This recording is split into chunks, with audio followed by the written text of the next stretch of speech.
Happy birthday రా. Thank you రా.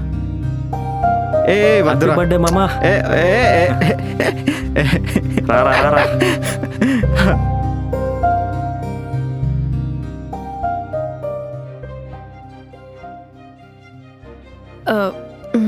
ఇక నేను వెళ్ళొచ్చా? వచ్చు, కాసేపు ఉండొచ్చు. నా ఫ్రెండ్ బర్త్డే ఉంది కదా, వెళ్తాను. నా ఫ్రెండ్ బర్త్డేకి వచ్చినందుకు థ్యాంక్స్. సరే బాయ్. నీకు ఒకటి చెప్పాలి. ఏంటది? నువ్వు ఫీల్ అవ్వనంటే చెప్తాను.